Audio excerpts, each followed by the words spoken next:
teachers, that kind of stuff. And from my understanding, we were going to talk about trans and queer rights. Joseph thought that was weird. Calling you Joe's weird. Thought we were going to continue our conversation from last time, but because I already am probably having on here in just a little bit, Hunter Avalon, I want to get a baseline. That's why we started a little bit early. I want to get a baseline for where you stand, because I don't want to argue something that you agree with, right? So when it comes to, we've talked about the school stuff, right? You're pretty much against it. What about when it comes to like queer and trans rights in the younger demographic? Like, I'm not talking 11-year-olds, I'm talking like 13 to 17. That's kind of where we were talking at the end of my stream the other day when I asked how many people thought how many kids were in there. Hello, Hunter. Hello, I currently have you guys muted on my stream. Are you okay? Video on? No. No video. Okay, I'm gonna turn mine off then. Okay. So you want to give me a rundown of what exactly is happening here? Hi, Joe. Are you the conservative? I'm not a conservative. I don't belong to anyone but myself, dude. Okay. That's exactly what I was trying to get here. A baseline of where he kind of stands when it comes to queer rights and trans rights. Because I didn't want to argue anything that he's not necessarily against. Well, understand what I was talking about is when people are taking a time to talk about their sexuality during math class. Like, I'm just mentioned somebody, it was a teacher in Mexico, was teaching, I think, like elementary school level kids how to put on a condom with their mouth. And I'm thinking, we're not talking like at that age where there would have been a consent form to actually learn these kinds of things. And I don't even remember, even when I was in school, I don't remember learning it at that age. I was just talking about stuff like that. I wasn't talking about anybody announcing their existence to the world at all. I wasn't trying to dismiss that at all. I actually said that multiple times throughout the last conversation. I'm not against them announcing themselves. My question is, what the hell does that have to do with math? That was it. Was there a specific example of that occurring? Yeah, he gave an art. I can't really send leaks. It was a situation in Mexico. Mm-hmm. I don't have the article with me. Sorry, I can't provide that. And I'm doing all this through my phone. I'm very, very limited here. I got you. Yeah, I think what it comes down to really is that there's always going to be some examples you can find of shit that's inappropriate. Nobody's saying that like every single time a queer person says something that it's correct or some shit. Like, obviously, it's not like trans or gay people can do no wrong. So yeah, if I'm just gonna, I'll just, for the sake of argument, just take what you said at face value and just if that is exactly how it occurred, like, then that would be bad. Okay, right. But that doesn't really speak to trans validity. That doesn't really speak to much else other than here's an example of somebody who was teaching something that was inappropriate for the context of the class. And I agree with that. Like I said, my position was never about dehumanizing anybody. I think my initial statements that inspired the last conversation were misunderstood. But it's fine because it keeps the conversation going. Well, what were your initial conversations? Like, what's your general take on trans? Well, just basically that some of these teachers are too concerned with political activism in class, and that's why me and her talked about, by example, the 1619 project was supposed to be implemented in California schools, amongst other things. There was a plan inspired by a book called, fuck, the title escapes me. But anyway, the premise of the book is this assumption that mathematics is shaped by white perspectives and white dominance, and that white dominance must be erased from mathematics. And this was something that was going to be implemented in California schools.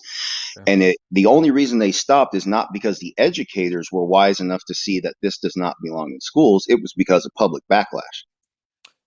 Okay. I mean, sure. Yeah. Again, though, I don't really know where you're going with this conversation, because like we can all find examples of people that were teaching inappropriate stuff in class one time or another. I mean, Mhm. public schools, how many people go to public schools, right?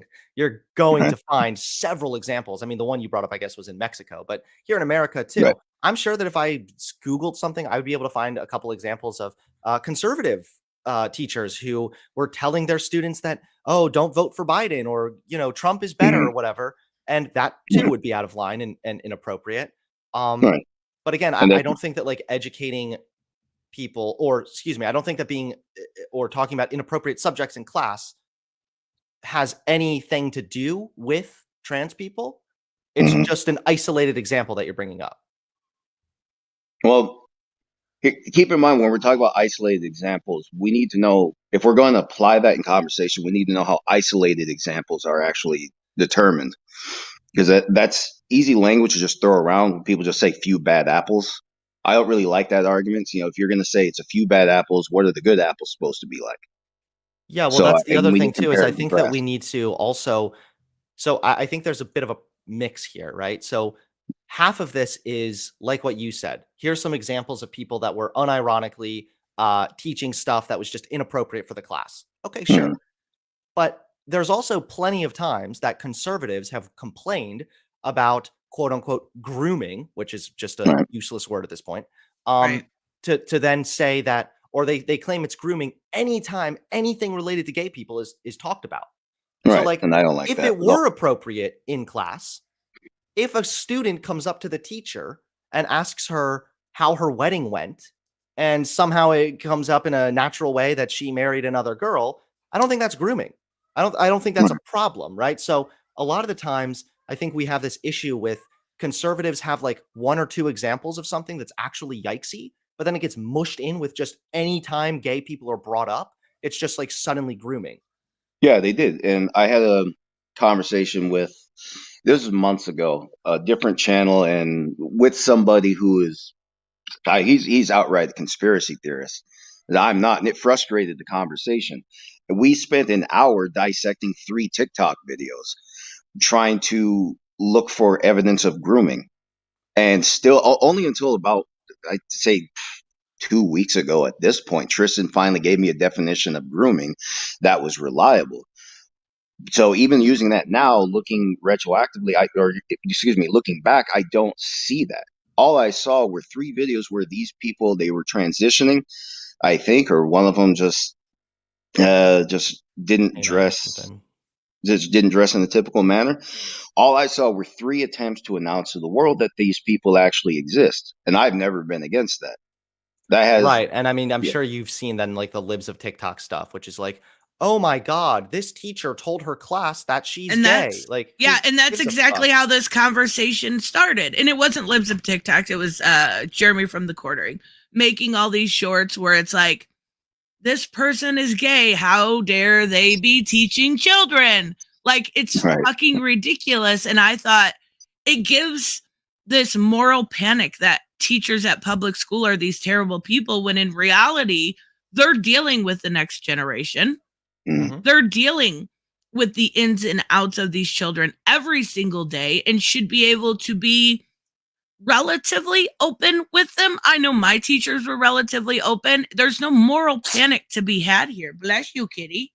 Right. No, That was your you're cat? absolutely correct, and honestly, it's very, similar to the moral panic that took place in the '80s and early '90s about the satanic panic, right? Mm-hmm. You remember that one? It was a daycare, I believe, where they were terrified that this woman was, demon possessing children or something, and it was called the satanic panic throughout the entire nation. Everybody And was they were so putting babies fucking in scared. microwave. Yeah, I something remember like that. sacrificing babies, and then it was I think it was either the longest lasting or the most expensive, trial to ever take place, that found that the daycare teacher had absolutely nothing to do with anything. There was no demonic shit involved. Mm. And so a lot of the times, yeah, I do think that there's like one or two examples, and then it just gets blown out of proportion. Right. And I appreciate, Joe, that you're not of the opinion that like gay people existing is grooming or something, because there's plenty of None of conservatives this. that seem to think that, again, that if you just educate students about the reality of the world, that like, hey, some people are gay. That's how things are. Mm. That's somehow grooming or whatnot. And that's always made me wonder too, is like, how are you grooming a child in that sense? Like you can't groom somebody to be gay. Right. Well, yeah, then I understand that, and they want to believe what they want to believe. Unfortunately, once they go out route, you can't really stop them. It's just a matter of them reasoning with themselves that whatever it is they're throwing around, it's going nowhere. Right. Like I said, I have absolutely no problem with anybody announcing to the world they exist. But let me just tackle some controversy with Florida's bill around just even talking about well, basically talking about your marriage in class. It's not dramatically different from rules that were in place in California when I was in school. And I was, so you won't know by looking at me. I'm 37. When I was in school, teachers didn't really talk about these things. Like students would ask questions like, "Do you and your husband kiss?" But then the teacher would be quick to say, "Well, we don't talk about that here." It was just, and that was Really? it. Really, they said we don't talk about that. That's it, and that's in California. I'm about an hour and a half to 2 hours from West Hollywood. And well, you all know California now. Like you see where California is now, and California's been in the evolving social landscape too. California voters had voted against gay marriage at the state level at one point, and now look where you are now. So it's Right. And always I been an mean, evolving landscape. I think the "don't say gay" bill thing was a little bit weird also. I do think that at least people on the left were, um, maybe blowing it a bit out of proportion at certain Hmm. parts. Like, obviously, you were allowed to say gay. Right. So, Hmm. there's that, but I mean, there are legitimate harms that are coming from it too, and I mean, I have this article here up on my stream that says, "After Don't Say Gay, Florida school districts are outing LGBTQ students to their parents." That's where I Yeah. take the biggest issue because we all know, we all went to school with that person that you wouldn't go to their house because their parent was just that fucking bad. Oh, sorry. I didn't realize my mouth. I'm not careful on my own stream. We all went to that. For We all went. shame. I know. I'm really bad about it. Do you not We want me to all. swear on the stream? Oh, I thought I was trying to be careful for yours. I just wanted to be. I have a sailor mouth, so I'm good. Hey, don't Um, worry, okay? Over here on this stream, we get it about as edgy as TOS will allow, no problem at all. Oh fuck yeah! All right, go ahead, boss. but we all had that friend, right? You don't go to their house because their parent it was a jackass. Uh-huh. And that can lead to some absolutely real harm done to queer kids. And the fact that this bill, even if you forget the school stuff, right? Mhm. The stuff, putting a picture of you and your spouse or whatever we've heard. The real world harm is the fact that these kids will go home at the end of the day and can go through real neglect, abuse, not just physical, but I mean emotional, psychological trauma that will stick with them through the rest of their lives.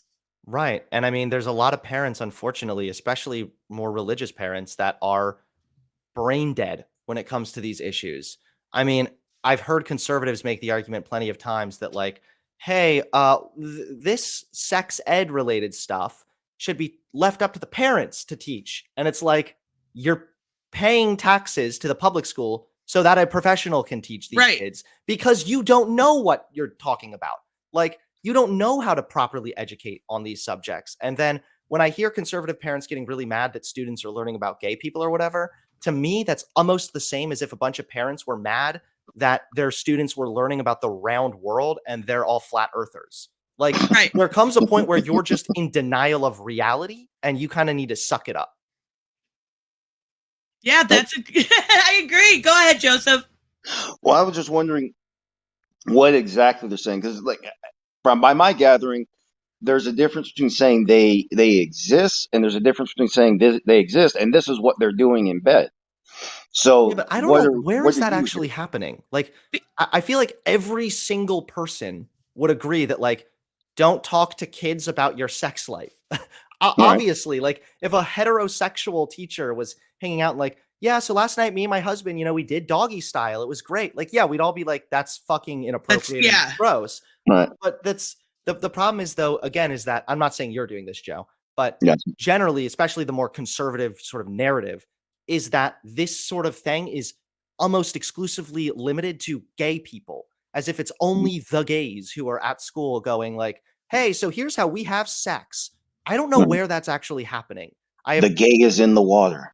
Yeah, I mean, I've seen some examples of certain sex ed assignments that were incredibly inappropriate, but even the examples I saw of those actually had nothing to do with gay people. It was just inappropriate related stuff. I haven't seen those. What was on those, if you don't mind? Yeah, I was debating one guy who we were talking about the same type of thing, like should, gay stuff be taught in school, yada yada yada. And one of the examples he brought up was something about an assignment where the students had to like ask their dad questions about like his penis or something super fucking creepy. What? And What he about sent me the that, and church? Did was you hear like, about the church that actually had the private school that wanted them to take a picture in their bath of them doing their homework? Like, Christ. yeah, it's just we can do this bad apples games back and forth all of the day. You know what I'm notice saying? those two examples we both brought up had nothing to do with gay people. Right. But, hold on, please. What else is on? What else is on those assignments, Hunter? Like, I'm just picturing this 8-year-old going up to his dad and saying, "You as dickless as mom said." No, I honestly I don't remember. I just remember the guy was debating brought up that example, and I said the same kind of thing. Like, that would be very inappropriate. The person who made that assignment should honestly be fired. But this has nothing to do with gay people. Right. So Well, yeah, and I understand they're talking, and I know this is where politics get in, but this also brings me back to the conversation I had with Tristan last week. I think it was last week at this point, right? I had a busy week. I don't know. Yeah, I don't Yes, know last Monday week. from Yes, Thursday last right week. Yep. now. Okay. Well, politics, religion, or call it politics, whatever you want. People don't understand. You can make anything political. All you have to do is change the context of the conversation. right. Things like that as well. Like, whose politics are getting implemented when they don't belong in schools isn't really my objection. I was more clear that politics do not belong in conversations about matters of fact and separating fact from error. And that's what education is supposed to be. So, like, what you're talking about, God, that's funny. I can't even bring that up without laughing. I got to tell a buddy about that one later. But Yeah, that one was definitely a wild one that was brought up. But I mean, but so whether or not, obviously it sounds like you're fine then with children having like a general understanding, so long as it's taught to them in an appropriate way, that like gay people are real, just like you have a mom and a dad. Some kids have two moms or two dads. right? But like, how do you feel about generally, like about trans people, gay people, like principally? Principle. Those are people too, just like us. It doesn't make a difference to me. So you're not I really don't. like a super anti-LGBT sort of stuff. You don't like. No, You're not I'm of the not opinion that against like that. they're living in delusion or some shit. No, but here's one criticism. I would say I have reservations on it, but it's something to bring up because I know we're on YouTube, so I know certain words can't be said, but it's hard to say it. Yeah, What does it start it's hard. with? It starts with a P. Okay, I don't know. You know the one. The, Everyone knows one, but I guess I'll work with you, Hunter, because I don't want to get you busted on YouTube. But you understand what I'm saying. So there are people who are attracted who unfortunately find You can very say small. pedophile. You can say pedophile on YouTube. mm, I thought, well, really, I've been Yes. misled. Okay, Listen, well, believe me, okay? A couple months back, I had a fuck ton of drama involving an opinion I had about pedophilia. So yeah, don't worry. okay. I'm pretty sure you can say that all the time. But Sorry, you go don't ahead. lose any because I don't want to screw up your income if I don't want to say something that's gonna get you in trouble with YouTube. No, it's fine. Don't worry about it. Okay. Well, now here's where I do have a criticism because there are people all over, but I would actually say especially libertarians because I have a very strong criticism of libertarians, and that's when I started to denounce them. Mhm. But there is a significant constituent in the libertarian movement that are actually okay with pedophilia. In their mind, as long as everybody's consenting, it's all good. Now, there are a Can't lot of, consent under 18. That's the thing. well, hold on, you have to understand libertarian politics. They don't really see government as legitimate unless you're using government to preserve what libertarians hold right. You know, like theft. And that, yeah, this is an interesting thing to me. Let me circle back to this point. So they often, I don't know how pronounced this really is anymore. The word libertarian is involving it. Like, a lot of people are using it just because they like the sound of the word. I don't think they actually understand the history and the dialogues they have between each other. But like I said, to a lot of them, as long as everyone is consenting, it's fine. And what gets worse, if you're an adult, or really if you're anybody else, and you're trying to stop that child for something he consented to, then you're the bad guy. Right. That's how extremist they get. And that is really quite extreme. It is. But like I said, you know, I don't want to be too nice about it, because I feel like what's your overall opinion then? Because I'm not really sure. Like, I'm not saying well, this getting rudely, to the but like, where are criticism, you kind I'm of going sorry. with this? Like, what's No, your I was general getting to the view of this? criticism, sorry. So with everybody, when it comes down to people other than heterosexual, so you have gays, bisexuals, and transitioning people, and so on. So there is a small constituent that also wants to argue that pedophilia might actually be something that people are born predisposed to. Their best evidence is really just a lack of evidence, because my understanding, the research into the brains of pedophiles insofar has not really shown any abnormalities, but the research is also very limited because universities don't want to be seen as people that are trying to normalize these people. I actually have read the opposite. Mm. So part of the reason I was in heat last couple months back was because, first of all, I did wrongly say that pedophilia could be a sexuality. And then I said that people are most likely, they are either born that way or born set up to be that way. Basically, it's not something that can just be changed. But I don't stop there, okay? Because I think Okay. that people hear me say stuff like that and think that that's me saying, so therefore it should be okay and allowed. I see. No, Yeah, they overreact. whether or not you are predisposed, whether or not it's a sexuality is almost irrelevant. The relevant thing here is that being a pedophile, like an actual pedophile, not like a child molester, but if you actually have like an attraction to prepubescent children, then that's not something that you can just like flip on and off with a switch. So Right. there's either an offending pedophile or a non-offending pedophile. I see. And so my approach was basically that we need to reduce the stigma to a reasonable extent around non-offending pedophiles so that they can get help. They need to be in Right. therapy. They need to be possibly 24/7 monitored, maybe like a tracker, ankle tracker, some shit like that. Right. Basically, if you isolate somebody who is a pedophile and they're already being treated like they are a child molester, even if they're not, then what's actually stopping them from committing the crime? They're more likely to commit crime that way. So that's why I say that if somebody is a pedophile who has not harmed a child, that they should go to therapy and go somewhere to get help immediately, because they can go through therapy and they can take certain medication, and they can even, some of them will get chemically castrated Right. to basically just stop all sexual desire. So, I mean, yeah, that's the thing is I think that a lot of the times people hear people like me say, yeah, you can, I think people might be born that way, or they can't really just like stop being a pedophile. And they think that's my way of saying like, so therefore it's okay. Yeah, But it's and not. I understand. In fact, let me as a stranger just take a moment to Could I- side with you for the most part. I'm so sorry to cut you off. I just would like to really Okay, quickly good. respond to someone ahead. in Nerdadette's chat here saying, so conversion therapy. No, you are not trying to convert the pedophile to no longer being a pedophile. Conversion therapy doesn't work. It doesn't work for pedophiles. You are stifling all sexual desire. You are not converting them away from being a pedophile. So I just wanted to clarify on that. Okay.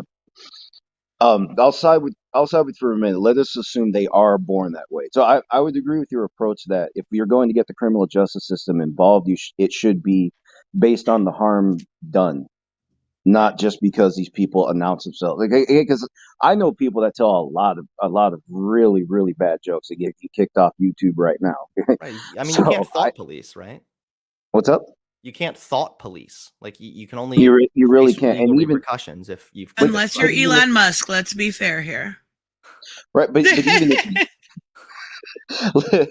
but even if you try, you also have to understand the context of the conversation matters. And like I said, I know a lot of people that say a lot of really cool jokes, but if you take them at face value, yeah, you might think they belong in prison, but the truth is they do that because they know it gets under your skin. They know it irritates you a little, but that's the real fun of it. They're not telling you what they really hold true. So just because people say something, of course, I don't believe that warrants any kind of response from the criminal justice system. In this case, let us assume though they are actually born predisposed. They are born with that attraction. I don't see that any different as somebody who's born predisposed to violence. It's not an excuse. Right. No, not at all. It is absolutely not an excuse. And I could be wrong, but I think there are some. I mean, some people are predisposed to a higher likelihood of addiction, and that wouldn't be an excuse to go shoot up heroin all day, every day. So, yeah, of course, I think that just being predisposed to something doesn't justify it in and of itself. However, I do argue that gay people are predisposed to being gay, and the reason that's relevant is because, one, it's obvious that they can't just change that, and two, gay people do no harm. So if you're predisposed to doing harm, then yes, that's a problem that you should take into account and, do what you can to prevent that. But gay people being genetically predisposed to being gay, and then they don't do any harm, that is relevant there. Boss, you have anything to add? No, I mean, I agree. I think there needs to be an issue with harm reduction. In that situation, just like my mom, like you use the example of an addict. My mom was an addict. There's harm reduction, and the worst thing I do is smoke a bowl, right?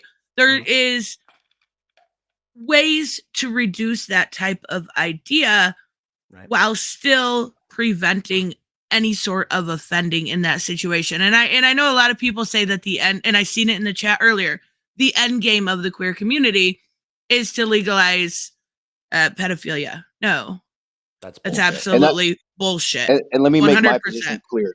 Let me make my position clear, just because I know there are a lot of people listening, and just in case someone missed it, I am not trying to say the whole of the left, or even a large majority of it, are really trying to normalize these things. But here is what I want to know. If you really hold something true, how do you separate yourself from those who disagree with you? Can we add Eric, please? Eric, that's what I just asked him if he wanted to join. Dumbest shit right now.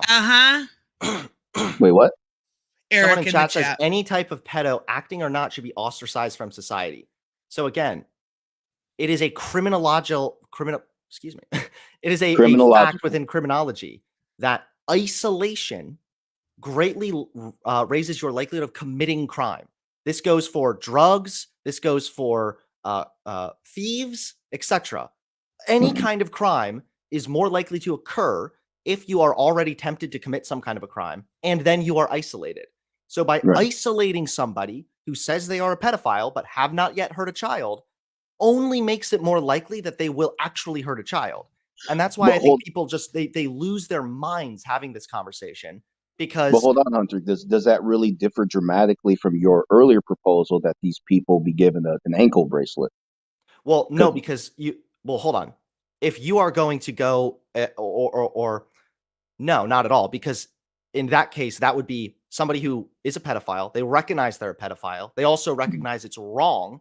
And then they have taken the step of going to therapy. It's not just like the government shows up and forcibly puts an ankle thing on them. That would be like part of the preventative measure that they have opted into. What kind of results do you expect from therapy? Because like you say, conversion therapy will not work. So there's already been, like you said, there aren't really like a fuck ton of studies, since this is something that's very controversial to study. But there is studies enough so that demonstrates, one, isolation and stigma raises the likelihood of pedophiles offending, and two, that going through various different therapies can lower the likelihood of them offending. And that therapy can include, one of them is, what was it called? Something to do with empathy, basically where they go through a type of cognitive therapy to train themselves to not think about their sexual desire, but rather to think about this from the perspective of a victim. that they Isn't it don't called want to hurt others. empathy-based cognitive therapy? It might be, but it was something more specific. Okay. But yeah, Go. I've noticed that like a lot of people though, and thankfully you both are super reasonable with this, but a lot Mhm. of people lose their minds about this. And then I always have to wonder, so if we're not going to take the preventative measures, then you just want to keep things how they are, which is we don't know who's a pedophile, we don't care until a child is molested. For that take, you need to wait until someone's actually abused before arresting them. Basically, there's no Mhm. preventative measure that's been taken. Right. I see where they're coming from, though. So basically, they announce themselves as the criminal. They announce themselves with intent. I think they're seeing that as No, they no wouldn't announce different. themselves as a criminal. They would be if they are non-offending. I mean, it's not illegal to just be a pedophile. Right. Well, understood. I'm just trying to explain what they're seeing in that. So they're seeing somebody who at least announced the intent, right? And they're probably not seeing it any different from somebody who let's say they announced to the world the intent to rob a bank or commit a violent crime. Hmm. I think that's really the way they're seeing it. So I think that's why they're seeing you as sympathetic where they would not be, because in their minds, if that's who you are, if you're announcing that intent, they believe it should be taken seriously. Yeah, and that's But another thing too, is that I think that like there's a difference, right, between like a pedophile and then a child molester. And a lot of people, another thing that like shuts everyone's brain down, it seems, is when you explain that a good chunk of child molesters are not pedophiles in the sense that they're not actually attracted to prepubescence. They are attracted to power dynamics. And this is why the FBI has studied this more extensively. And there's a really good FBI PDF that I go over, and it talks about how many child molesters will actually go on to molest and abuse older people or sick people because for them, it's not about being attracted to children. It's about them being disgusting freaks that want to fucking abuse power dynamics. And so mm, a lot of the times I think when people say like pedophile, you think of somebody who's already molested a child. Um, which is why I'm of the opinion that like we need to understand the difference there. And just recognizing the difference doesn't mean that you're like okay with child molestation. It just means that mm. it's more effective now for you to prevent additional child molestation being carried out by people who are actually attracted to children. Right. That's obviously a pathology that's much more expansive than just simply saying that somebody is attracted to minors. Right. That's obviously a much more complicated problem. Let me bring it back to the conversation around isolation, because you imprison people. That's really what people are looking for. Here, there is a risk to what you were talking about. If you're just saying that these people should, let's say, give them an ankle bracelet, let's monitor them, but you are still giving them a chance in the free world, and they have announced that intent.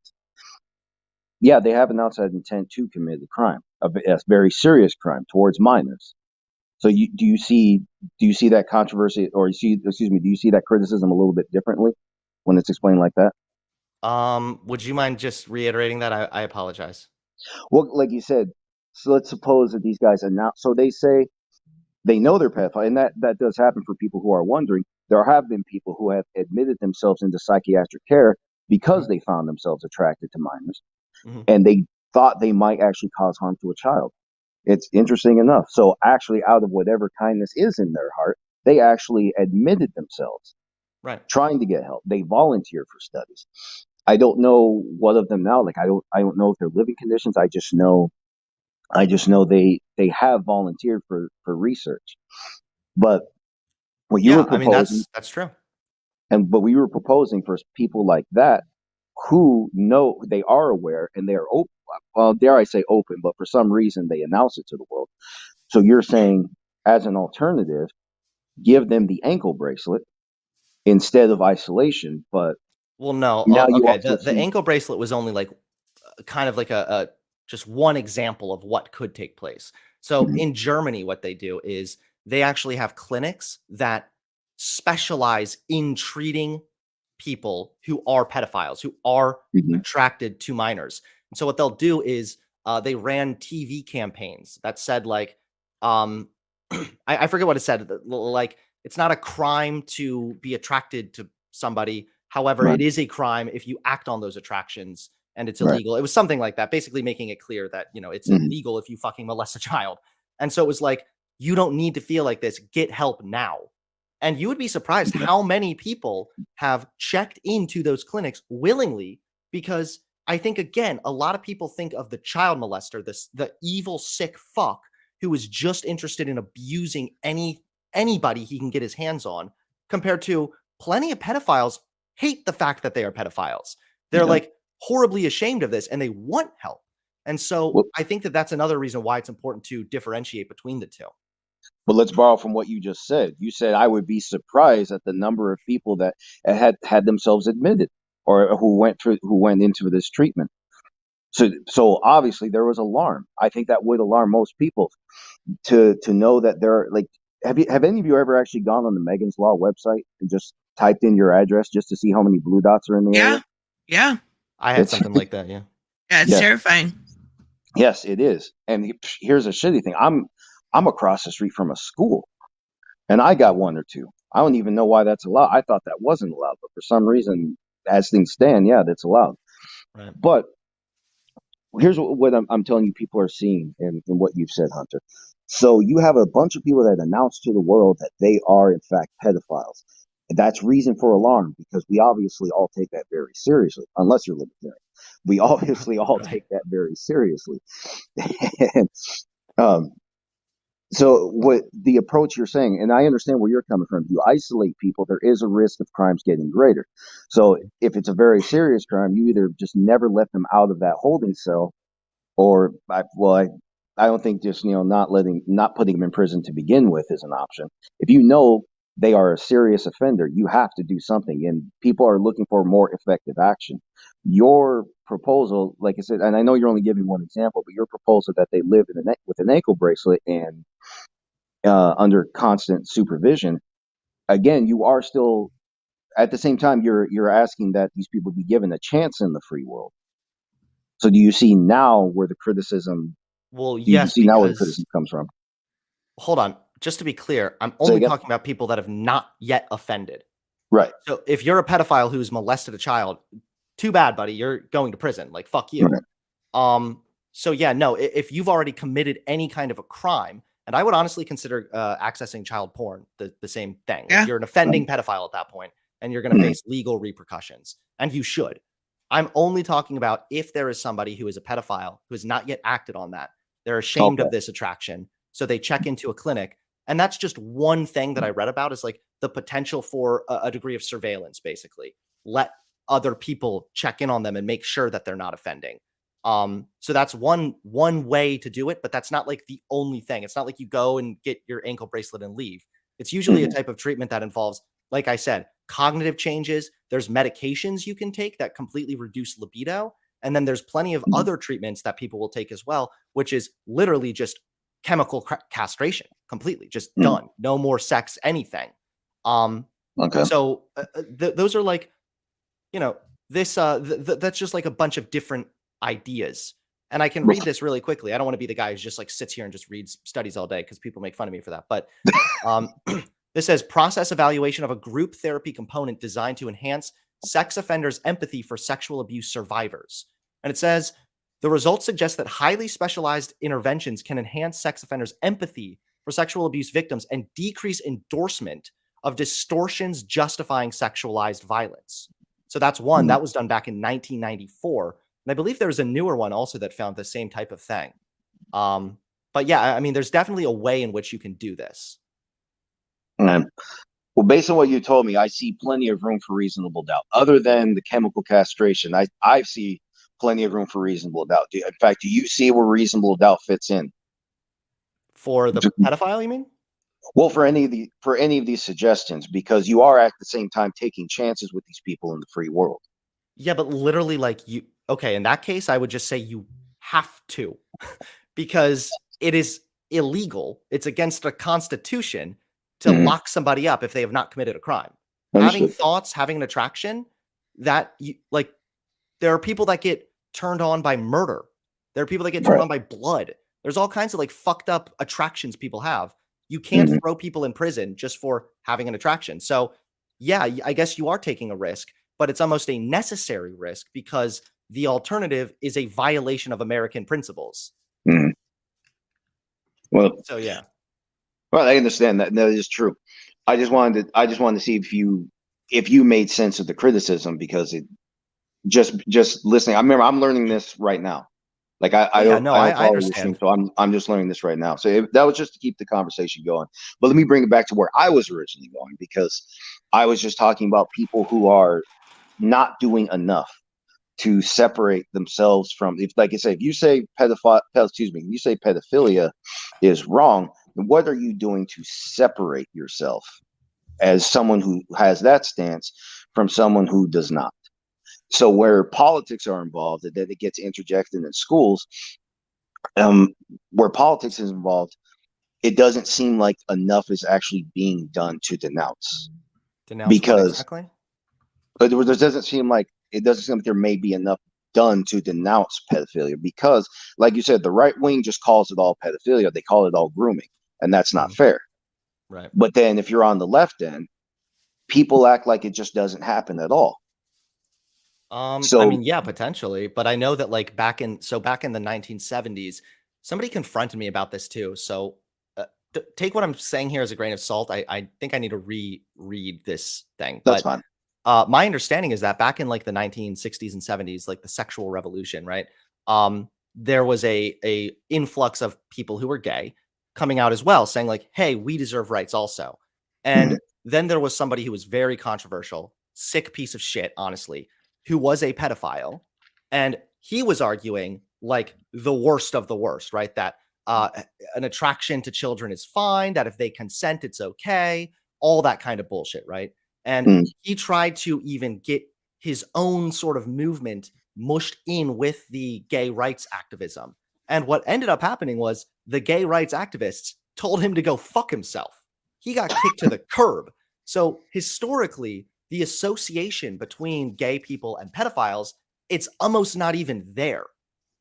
So like even historically, we've seen that the LGBT groups or gay activists, they're not like these people that want to go molest kids, and they don't want to be associated with that either.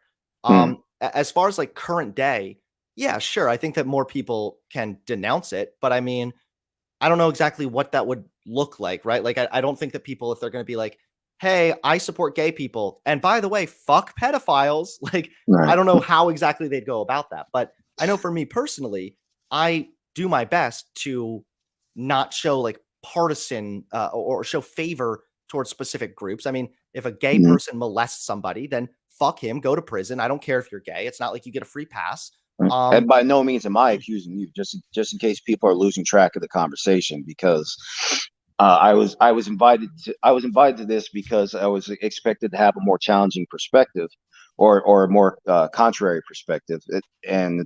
I know that I hasn't was really come out expecting you so to have a far. more contrary perspective, Right? Jim. I was like, did Joseph change overnight? What happened? No, No, just this kidding. isn't. No. I was misunderstood from the beginning, but I can bring up a point right now.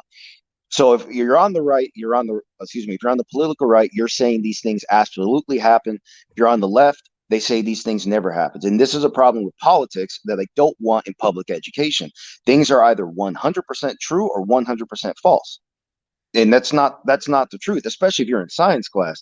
There is always varying degrees of truth and falsehood at play.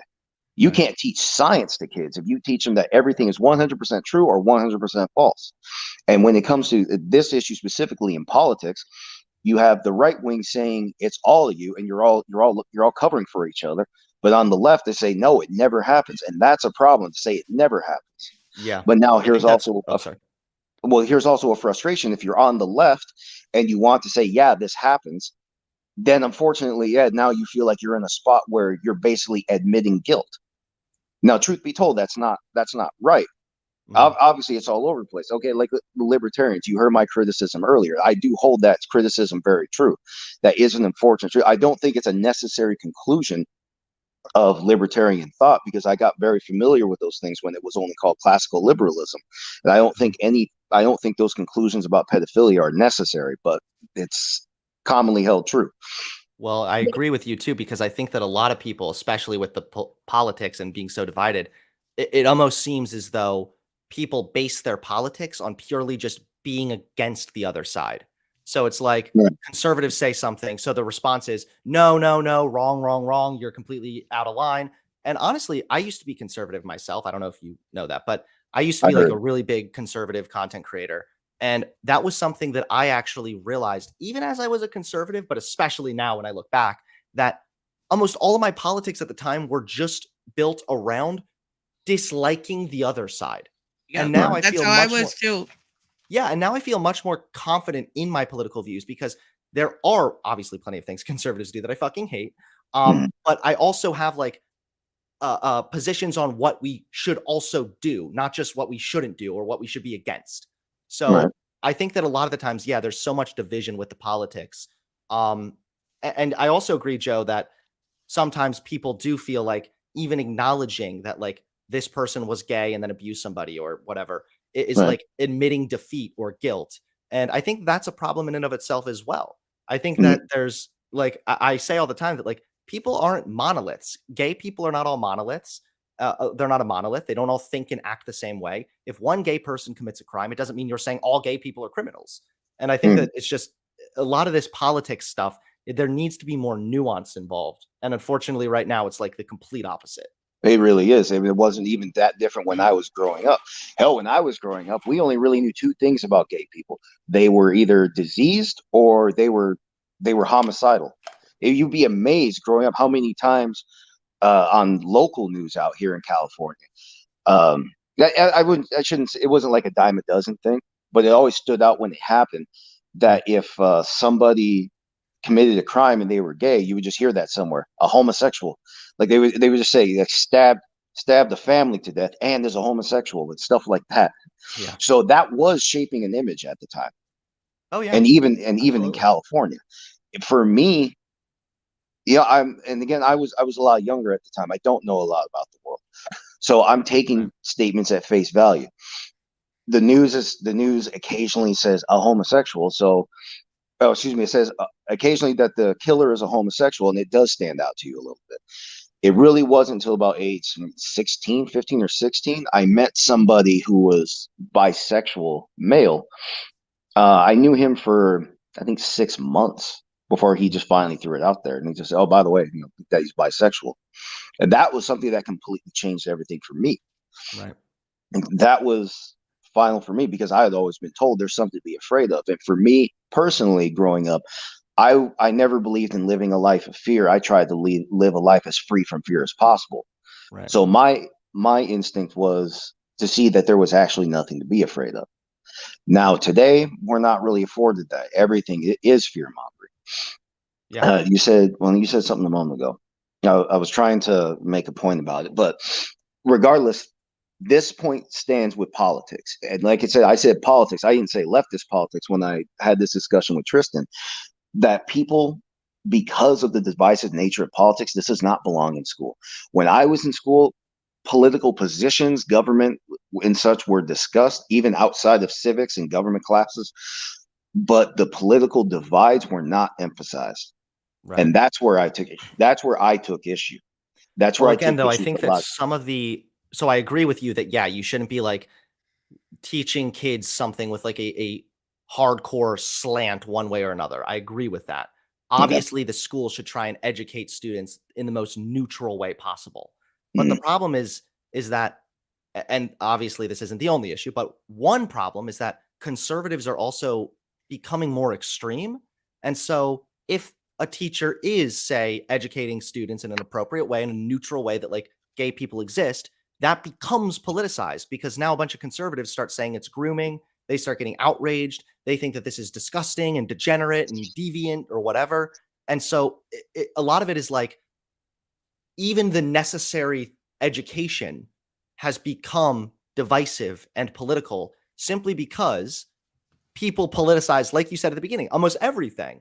And when we hear Mhm. people whining constantly that like being gay in school is, or, gay stuff is being taught in school, so therefore it's grooming, Right. that is a real problem because you've probably noticed how this is sort of seeped out of just issues that people have with school. I mean, not Mhm. too long ago, I was reviewing a video by Brandon Tatum, who is like a fucking degenerate subhuman. He's so stupid. But he was going on this tangent about how Peppa Pig, the cartoon showing a Oh brief moment of God. Wait, what lesbian happened? I parents. don't know this story. What happened? Okay, there was like a literal less than 60 seconds of a clip of somebody saying like, I have 2 mommies. They take care of me. I And it remember showed that. the little girl like sitting at the table and her 2 moms like making her spaghetti. The most Isn't something like from innocuous 2012 shit, though? right? And then Brandon Tatum jumps up and is calling that grooming. He's like, you're grooming kids to think or to be like accepting of LGBT stuff. It's like, bro, by that logic, then educating kids on anything is grooming them. That means you're Yeah, grooming children to be accepting of a round world. But and they see stuff won't like. they Go won't ahead, Bob. admit that we grew up, my generation grew up on Disney princesses. Every single one of them had a prince. Right. But that's not grooming. It's only grooming when Peppa Pig has 2 mommies. Yeah, You're it's exactly completely- right. And I mean, they'll say the same thing too. Like, oh my God, they showed gay people. It's grooming. And it's like, did you let kids go to your wedding? Like, Right? nothing's like kids are the ring bearers or the flower girls, right? At the weddings. And if it's a straight wedding, oh, all is fine. But if it's a gay wedding, all of a sudden it's like evil grooming. It's Right, pathetic. and it really wasn't until last week that Tristan actually gave me a reliable definition of the word grooming. So now I actually have something to use because it was all about conditioning the child to believe, very gradually conditioning child to accept the possibility of any sexual advances going Right. into the future. Right. But that's dramatically different from what you're talking about there. That's just like I said, some people, like I said, I have no problem with these people existing. I have like, let's take for example, gay couples that adopt. So fucking what? The kid needs a home, Right. and You'd be so shocked how like many stuff like conservatives that. I've argued with plenty of conservatives about that who think that that's really wrong. I mean, even Well, somebody you in saw the Dave Rubin stuff, I'm sure, when yeah. they wanted to adopt. And I But just now saw somebody also, in your chat not too long ago, Tristan, who was saying, you know, a lot of pedophiles are or were victimized as children, I seen that, and yeah. that's disproportionate in gay people. Not true. Lies. The facts of the matter are, first of all, there's way more gender queer people than there are of reported sexual assaults. So not even like the raw numbers line up. And second of all, if you look at it, the majority of molestations take place in close family quarters and are done by men in heterosexual relationships. So this idea that like gay people are just more likely to be pedophiles or something is also bullshit. But that gets lumped in together, right? And then it kind of feeds back into the fear mongering. right. But first off, before you guys, because everybody's saying conservatives, there's a reason I try to stay away from those labels because people do get falsely lumped in.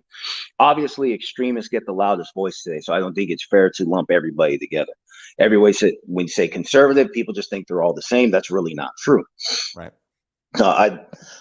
Now with that in mind, though, Hunter, have you found any of these criticisms legitimate in Um, schools? Because you're saying because you said a few times already isolated incidents, and I want to know how you separate an isolated incident from something that might be more common. In other words, how are you honest with yourself to make sure you're not minimizing a real problem or a growing problem, even if it's not a big problem? How are you honest with yourself enough to identify a growing problem, if that is a growing problem? Sure. I mean, I'm honest enough to the sense that I do my research as best as possible. And if this were shown to be a growing problem of like more and more sexual implications with these education, even if there was a growing issue specifically with sexualized or inappropriate education involved with teaching kids about gay people or trans people, even if it was actually exclusive to that group only, I would still speak out and take issue with that. Because at the end of the day, it's not like that doesn't or criminalize all gay people. So when you ask how I'm being like consistent or honest with myself, I mean, it's just that if I'm doing research and I read about an example of this, or I find out that there's some kind of statistics that demonstrate that this is a growing problem, then I would talk about it. Like I wouldn't just like turn a blind eye to it. It's just simply that if this is happening, then we should talk about it and condemn it. But far too often, again, if there is a problem, or even if there is just isolated issues, it gets lumped in with this overall narrative that like the gays and the groomers and all that shit. And it's really just disappointing. And so, I mean, I've been very vocal about like trans people and gay people can do things inappropriately. Like they're not like perfect humans and they can be criticized without you somehow being anti-gay or anti-LGBT.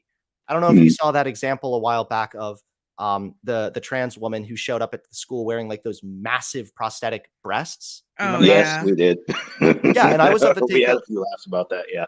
yeah, and I said that's inappropriate, and I think that that's really silly. And I was actually really disappointed, most of all, with the way that the school responded. And I think this is an example of how I try to stay honest with myself. Is the school said like, we're not going to say anything or speak out against this because we support trans people. Like, oh, come the fuck on. Being trans does not mean you wear enormous prosthetic breasts to the point that it looks like you're making fun of somebody. Like, that's not what it means to be trans. You can be fully supportive of trans people and then also recognize when, like, come on, this is fucking inappropriate. And I said it then, I'll say it now. Some people might think this is a more conservative take. I don't really care because it's actually the opposite. You're at that point, you're being degrading towards trans people because you're saying because they're trans, they get a pass. Because they're trans, we just are going to turn a blind eye to the bad stuff you're doing. No, like people want to be treated equally. And that's just like playing right into the right-wing narrative, right? That like gay people or trans people are demanding extra treatment or special rights. And I think that that's a really big problem too. All right. Boss, go ahead. My audio's screwing up. Do you have anything to add? No, I was actually just going to ask you, Joseph, where you stand on the more demonization when it comes to trans youth, because that's been a big topic of conversation. Right. And that's kind of where I started it off the other day when I was talking about how many people had actually undergone some sort of treatment as compared to people like Matt Walsh making it seem like it's millions and it's, you know, the corrupt Pfizer brands that are out there to get your money. So what question more specifically would you have in mind? I just wanted to know where you stand with the idea of care for, you know, a 13 to 17-year-old people that suffer from body dysmorphia or gender dysmorphia. I'm sorry. Gender dysmorphia. I have body dysmorphia. I'm sorry. It's okay. It's okay. Well, I would like to know how it's being diagnosed. Now, something that happened about 2 years ago, and the decision has still not been reversed. UCLA had research into the brains of the average person in transition, or I don't think they had to be trans. I think they were people who did transition, but regardless, they were looking between all these different people for brain differences. And they actually did find some. They did actually find some developmental differences in the brain in people who have transitioned. And that could have been a great diagnostic tool if that research had advanced long enough. But unfortunately, a bunch of trans activists back in 2021 marched over to UCLA and had it shut down, saying that it was purposely designed to induce gender dysphoria for scientific purposes, which isn't true. Everybody volunteered. Like nobody was being harassed. They were doing things like they were looking for differences in body dimorphism, by example. They did the same thing to homosexuals. They've always done that. There's part of science. You study the whole of the human body. You look for cause and effect relationship from as far in the body and as far outside the body as you can possibly observe. But it's trans activists of all people actually shut that research down. You can look this up. UCLA, you can just when I put it up in Google, I just type UCLA trans brain and that usually comes up. And you'll see a few articles from 2021 that political activists, leftist activists, not churchies, not the political right, they took offense to the research to have it shut down. And something like that could have been a very important diagnostic tool, especially for minors. I do think that there's a little bit of controversy there, just as far as, well, first of all, I'm familiar with studies like that. I know that there was another study that was done not too long ago that found that trans women actually had differences in estrogen receptors in their brain. Mm-hmm. So there are some unique biological differences there. But I also could see that being a bit of a problem, as in that isn't actually the best way of diagnosing somebody. So like if I sat down with a therapist and was explaining that I had symptoms of depression, I don't think they would do a brain scan. I think that they would talk me through and try to get an understanding of what I'm feeling in order to make a diagnosis. Have you seen those brain scans? What? Have you seen the brain scans in trans people and typical? Have you seen the comparisons? Like the actual pictures? No, but I know that there's differences. Right. They are up there. Like even for someone like me that didn't go to school for it, their articles are highlighting the differences as you go. They are actually kind of sharp differences. I understand that's probably not going to be the only diagnostic tool when it comes to psychological or any kind of psychological diagnosis.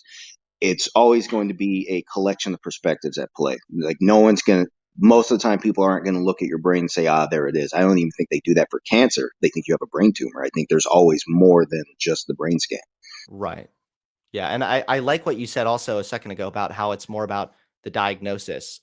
Because far too often I will hear again stories brought up of like some one individual person that transitioned and then regretted it to say that like, look, trans treatment is bad. And to me, again, that's like identical to if somebody said, I sat down with my therapist and it was way too quick that they put me on antidepressant medication.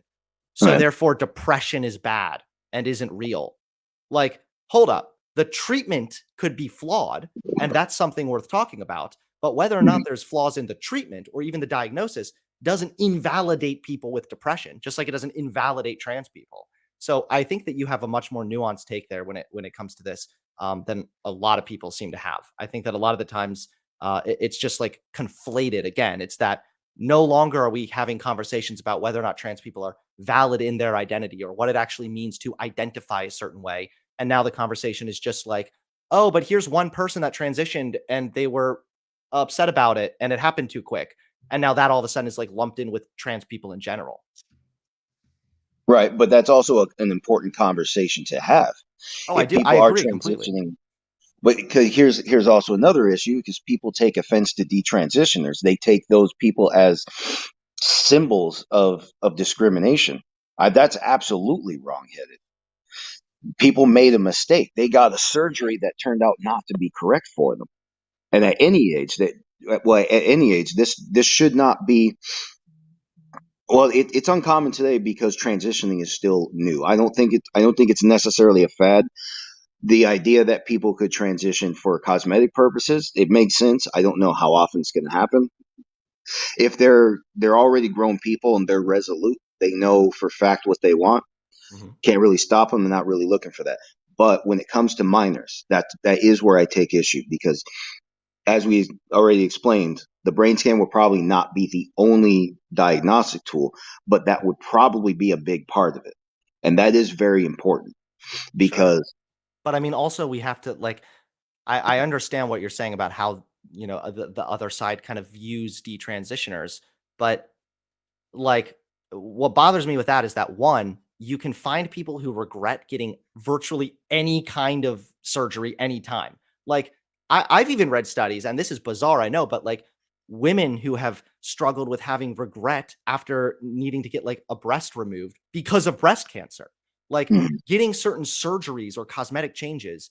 Yeah, you're not going to have 100% of people who've done that being just a-okay and super happy with it.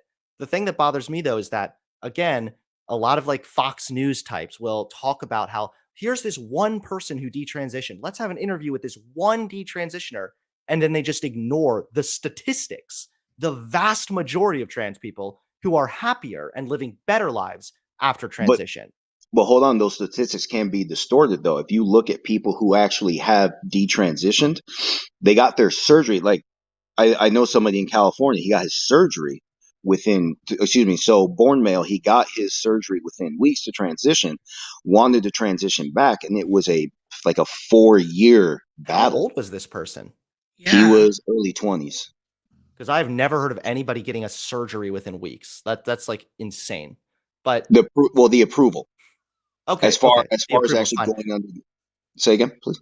I said, "Okay, yeah, the approval. That fine, okay." I mean, yeah, again, nothing's gonna be 100%, but, like, that would be an issue in and of itself.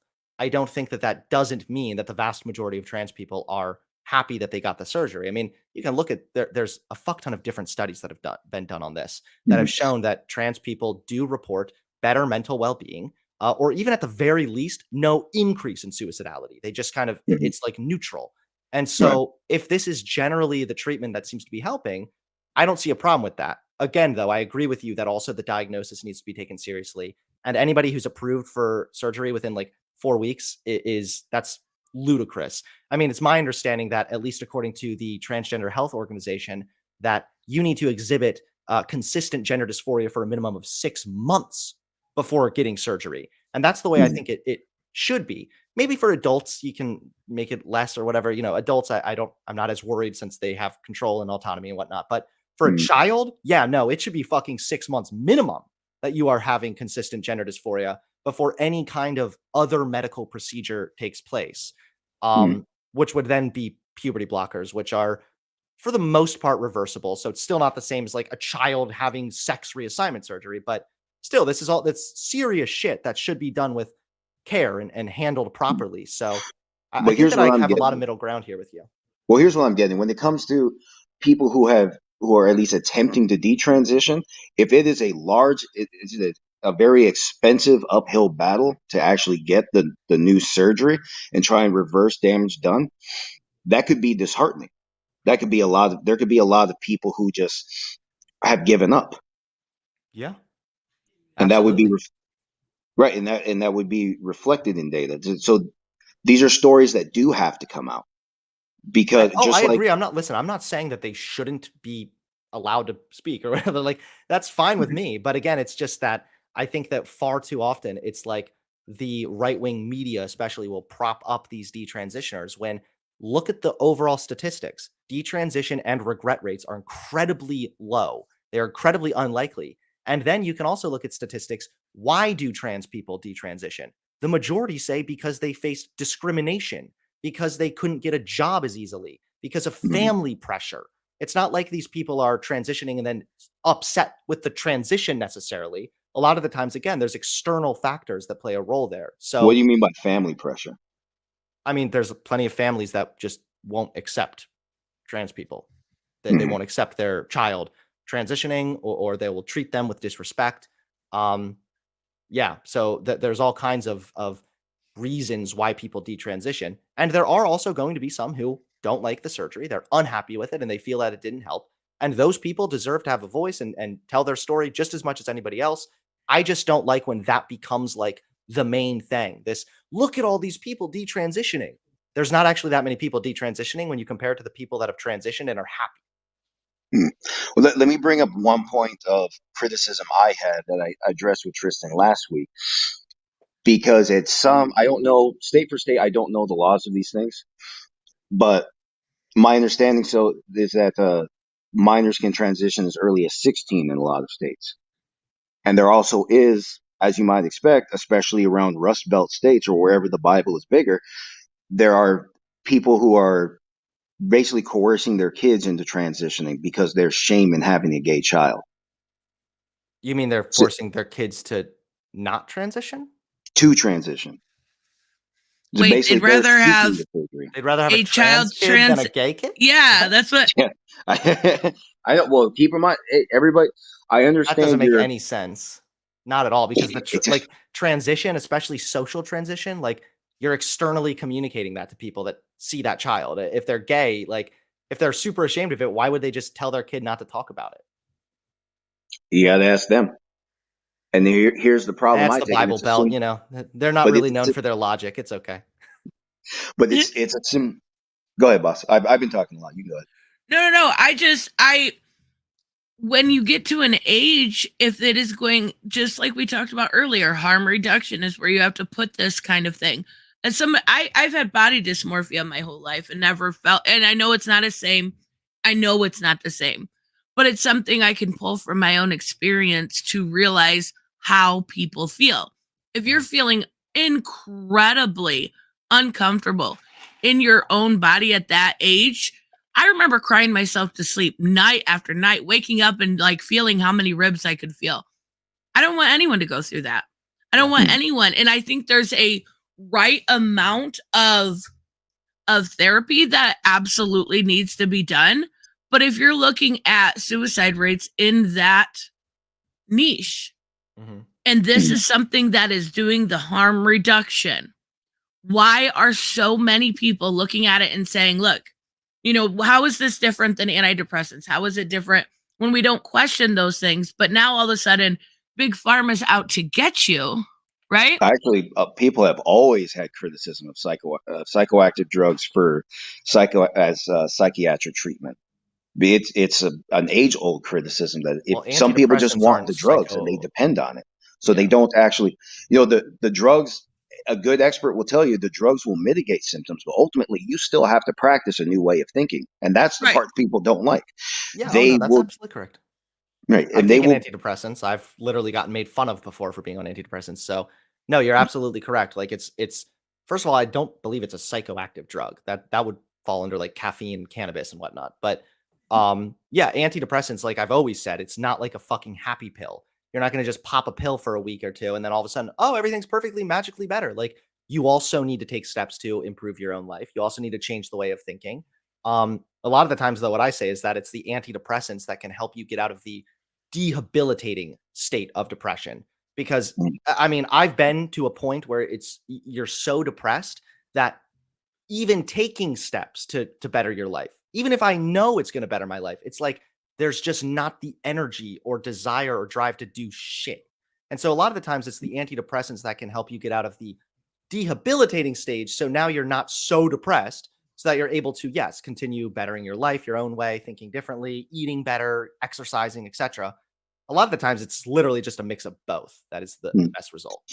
But here's what I was getting it as a criticism because if mom and dad, if the minor has to consent in front of the doctor, but mom and dad back at home are going to tell that kid, this is what you're doing to better your life. And I learned that one because a friend of mine he was on different bipolar medications throughout his life. He hated them all, but he had to take them because mom and dad made him take them, take ADHD medication, take bipolar medications. He hated all of that because he just felt like he described himself as a zombie. Those are his own words. He Yeah. never Oh, no, really that's felt like he absolutely had correct. any real mental presence. And in front of the doctor, the minor says, yeah, I'll do it. Yeah, that's fine. So you understand how that works. You understand there's a similar risk, and well, there's a lot more at stake if minors are transitioning, but mom and dad are actually controlling the conversation when they're not at the doctor's office. That's where I take issue. Now, Right. for people who are 100% consent, if they are adults, they have no other influence in their lives, and they want to get a surgery like that, even if it's cosmetics, so be it. I would hope that the medical risks are well explained so these people do actually have a good chance of deciding whether or not they really do want to spend thousands of dollars and then go on hormonal therapies from there just to look different based on how they feel about themselves. They Right. And should have enough information to weigh that risk. I think that there absolutely is always the potential for there to be coercion from the parents, right? Mhm. But that's why ideally the standards that are set up, now granted, these standards are not always followed, which is a problem. Don't get me wrong. But Okay. ideally, right, like the way the standards are supposed to work is that this child is confirmed gender dysphoric, usually by multiple different doctors and therapists. Mhm. So the therapist is trained in a way to recognize if this person is genuine or if they're being more coerced. There's also ways I think that they'll talk to the parents separately and then the parents and the child together. And also the risks of any potential treatment is laid out very clear. It's supposed to be understood to a basically as best as possible before moving forward. So there is that risk there for sure. Mhm. Just like you said, with virtually any medication and a child getting medicated, there could be a risk there. But Mhm. there are standards that are put in place to try and prevent that. And I think that that again is really important. Um, and like I not to completely change the subject, but I mean, I'm sure you've heard of the whole issue of people saying like transness and social contagion and stuff like that. And I've I've heard, but out of context, I've heard the wording. In context, no, I have not. You'd have to elaborate. yeah, basically they mean like since there's a uptick in social acceptance of trans people, or more of a push for society to accept trans people. I don't know if actual Mhm. acceptance is really up. That it's leading kids to think that they are trans and then transitioning. Well, Um, something I would like to present just as a challenge to what people think is or is not acceptance, because everybody's leaning on the extreme, or they're relying on the extremists for feedback, whether yeah, or not whatever side you actually agree with. people are relying on the extremists for feedback. So, like I said, growing up, I did have a skewed perspective on homosexuals growing up. It was eventually, but now I have clarity. So I am disillusioned now. And I'm not the only one. A lot of people, they would, especially, or excuse me, even amongst males, they will tell you they don't really care that somebody is gay or not. That they really don't. It's not something they think about. They're not. They're not living in fear. Like they're not looking under their bed for homosexuals at night so they can sleep easier. Right. Things like that were not going on where I am. And I just want to, now they didn't want to like see it, like they don't want to see it in their movies. You could go up and down Tristan's community stream. She has lots of different comics, including John Kent and Jay Nakamura. Yeah. And the ones where those two are kissing, she got a lot of supporting votes, but those aren't her most upvoted, and she does have a largely male audience. Right. So it's things like that don't get discussed. Just because heterosexual males don't want to see it, that doesn't really mean that they have actually dehumanized homosexuals. And Yeah, but that I mean, gets treated I as feel an like attack. so. Just two quick things I want to say before I address what you said. First Okay. of all, the antidepressant thing you said a minute ago about the guy saying he felt like he was a zombie. That is a Bipolar very medication. He bipolar was taking medication. bipolar medications, and he was taking Ritalin. Okay, yeah. And that's absolutely a very real side effect that can occur with those medications. Usually, if that happens, it means you're on too high of a dose. So, again, some people having negative experiences doesn't mean that the drug itself makes you a zombie. A lot of the times, it's just getting the dosage correct. I just wanted Okay. to address that. And then the second thing about the social contagion. A lot of the times, I actually am uh, or a lot of lefty types will disagree with me where I'm fine biting the bullet that there is a potential for there to be a social contagion when we're talking about transness. Like to a lot of Can lefties, you that explain the probably contagion? Like I said, I hear the words, just not in context. Can you explain the contagion just to make sure I'm not lost? yeah, sure. So basically, it asserts that like because there's more of a push for society to accept trans people, because more young people are coming out as trans, that's going to be contagious in a social way, right? That's going to stem over to other kids who aren't trans, but they're going to start thinking they're trans because it's a social contagion. That's kind of what it asserts. And so it's funny because a lot of lefties are like floored when they hear me bite the bullet that like yeah, social contagion absolutely can exist. But you know what else they've shown is that kids who hang out on forums where a lot of their friends talk about being depressed are more likely themselves to think that they are depressed.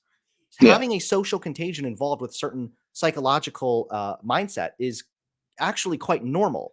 But again, that doesn't mean that there's a problem with trans people or trans validity. That is then up to the clinics to make sure that they are properly evaluating people and making sure that the people that move forward with treatment are genuinely gender dysphoric.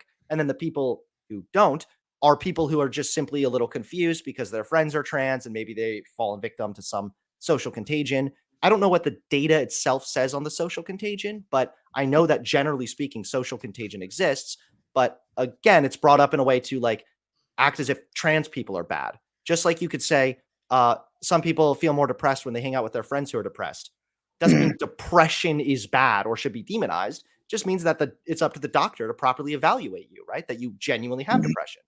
So those are just the two things I wanted to address before I jumped onto what you said before, but now I can't remember what you said. What was the last thing you said there? I'm trying to remember myself. Tristan, are you paying attention? It was something about Absolutely. I'm good. Well, but let me take it back to what you said a moment ago about the psychiatric drugs, about ADHD. Like I said, he was taking Ritalin and something for bipolar medication. I don't know. The bipolar medications are really hard to pronounce, but the reason the dosage was being increased is because his mom and dad wanted him to have an increased dosage. What I was getting at when bringing that up is that mom and dad have the final word, even if the doctor has to hear it from the patient, the minor, in person. And that is a serious issue I take when you're talking surgeries. What You're did they say about talking, the minor? Sorry, could you repeat what they said they need to hear from the minor about what? oh, if the doctor has to hear it from, if the minor is a patient, the doctor still in person has to hear from the patient that he or she wants to take the psychiatric drugs. But if mom and dad are in control of the conversation outside of the doctor's office, it's actually what mom and dad really want. What my friend was he was getting his dosages increased because they didn't like it. These were also some really wild type people, by the way. They honestly didn't like anything. They were never happy about anything. And that's super fucked, by the way. Like, that would be fucked for any type of medical intervention. And unfortunately, that's what happens when you give minors consent. The truth is, mom and dad have the final word. And that is where I take issue with people talking to kids about the possibility of transitioning. Better diagnostic tools are needed.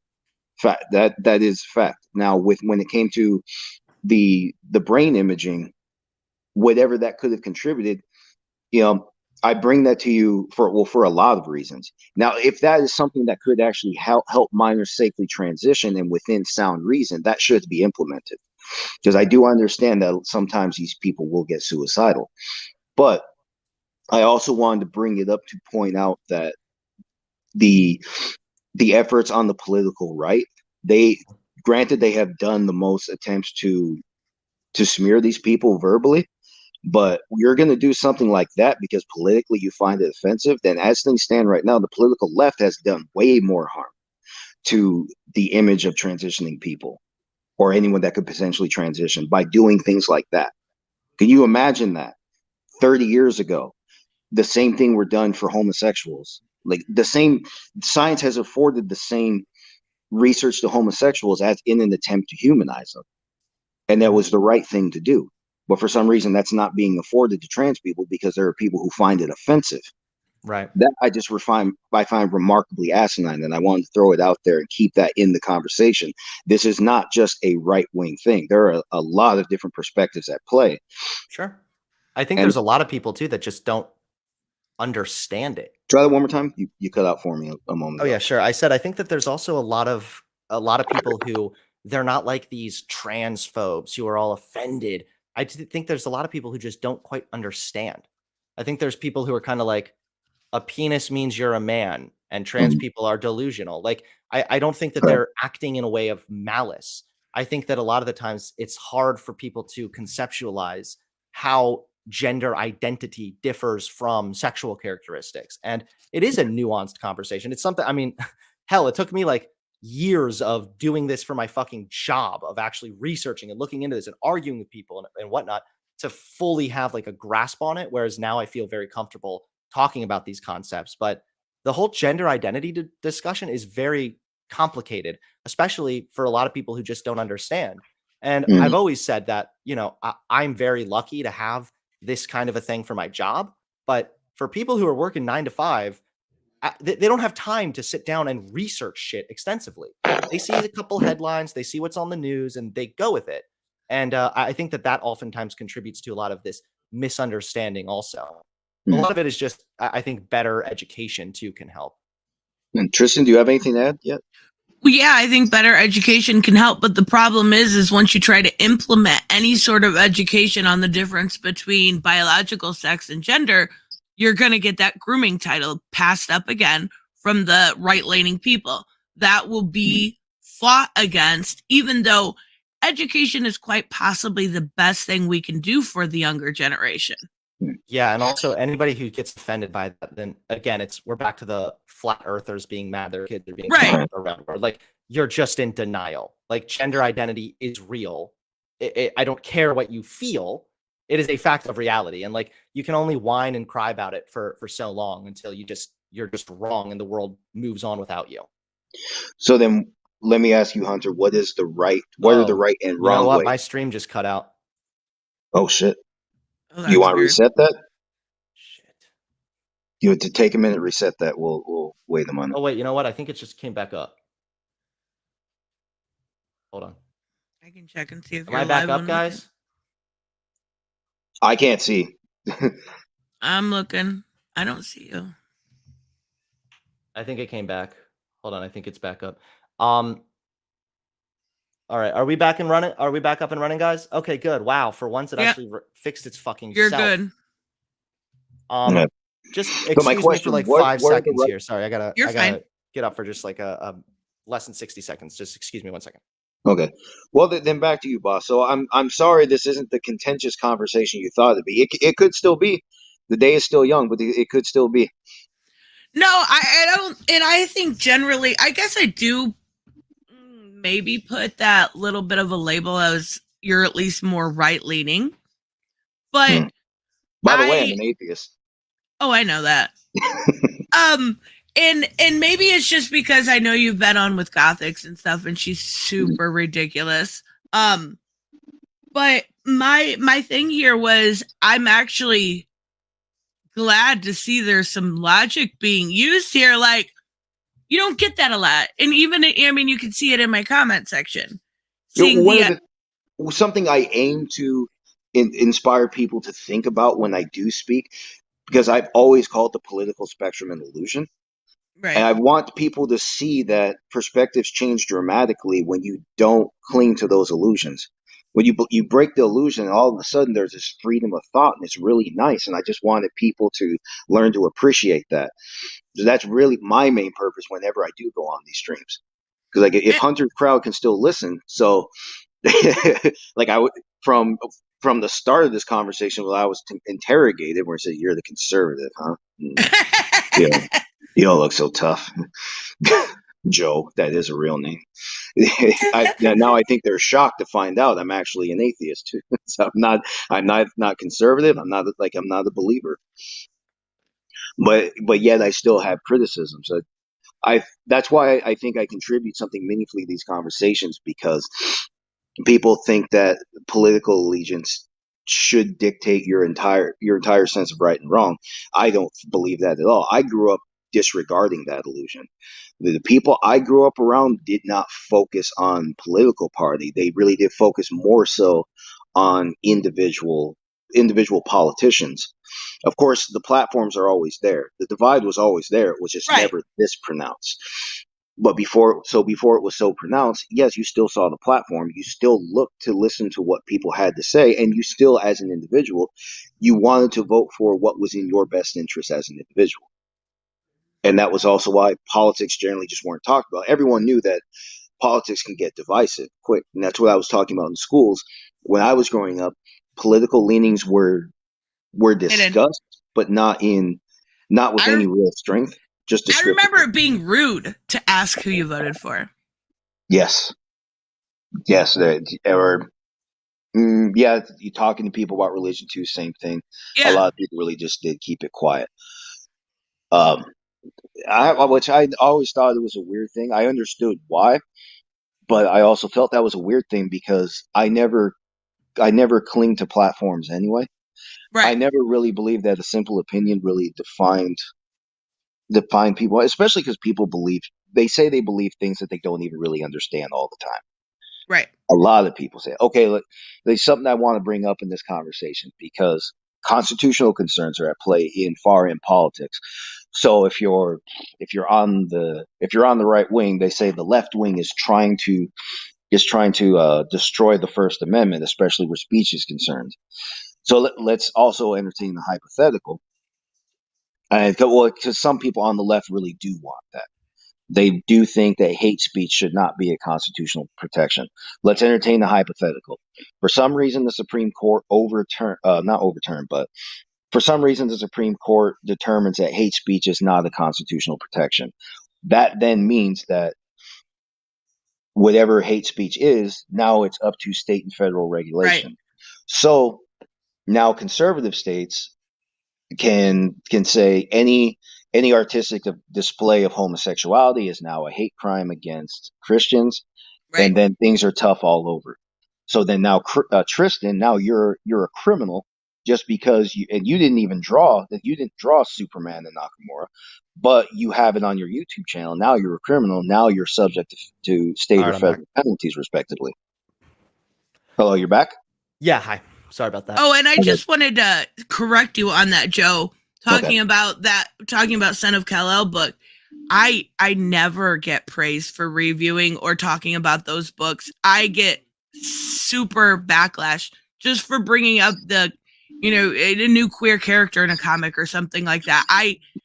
There's a lot of comments that I delete because that are just downright awful. That's So what I wanted to I just respond wanted. to. I'm sorry. Go ahead.